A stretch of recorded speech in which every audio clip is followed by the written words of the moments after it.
বন্ধুরা এখন কিন্তু বিকেলবেলা, ওকে। তো বাড়িতে আমাকে বলল যে ফল এনেছিলাম, মানে ফল আনা থাকে যেরকম, তো সেটা কেটে দেবে কে। সত্যি তো কেটে দেওয়ার তো লোক নেই, ভাঙা কুলো আছি। তো কাটলাম পেয়ারা, শশা। বলছে না না এগুলো না এইভাবে খেতে ঠিক ভালো লাগছে না। তাহলে কীভাবে ভালো লাগছে? না পেয়ারাটা বেশ মাখা করে দিলে ভালো লাগবে। তো আমি কেটে মেখে ফেলেছি, সেটা যদি জিজ্ঞেস করেন সবাই পেয়ারা মাখা সবাই জানে, এর আর মেনু কী বলবো। আমি বরঞ্চ দেখাতে পারি যে পেয়ারা মাখাটা কীরকম ঠিক হচ্ছে। এই যে হ্যাঁ বন্ধু, হ্যাঁ তুই তো এমনি অনেক লম্বা আমার থেকে, তাই পেছনে থাকিস না, সামনে থাক। যাই হোক, এই দেখুন হাতে তোল। আমি একটু খেয়ে দেখাবো? তোর খাওয়ার দরকার নেই, তাহলে খেয়ে অনেকটাই তুমি। এই যে। হ্যাঁ বাবু, তুমি অনেকক্ষণ ধরে ক্যামেরাটা ধরে থাকো। হ্যাঁ আমি খেয়ে খেয়ে দেখাই। এই দেখুন, তাহলে কি হবে ব্যাপারটা?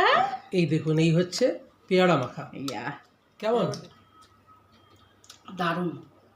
মানে আমরা যে ভ্যান আলার থেকে খেতাম ওয়েস্ট বেঙ্গলে, এখানে তো পাওয়া যায় না, তার থেকেও ব্যাপক। চাষালা আমাকে ভ্যানওয়ালার সাথে তুলনা করে দিল। তোকে তো তুলনা করি। আমি একজন একটা বড় রেস্টুরেন্টের শেফ ছিলাম, ও আমাকে পেয়ারা মাখা বলছে ভ্যানওয়ালাদের আমরা থেকেও। খুব খেতাম। এনিওয়ে, আরেকটা জিনিসও বানিয়েছি, সেটাও দেখা। একটু খেয়ে নে, একটু খেয়ে নে। দাঁড়া, কাঁপছে তো ভিডিওটা। তুই বল কেমন হয়েছে। আমি আর কি বলবো, তুই আর কি বলবি, আমি তো বানানোর সময় টেস্ট করে দেখি।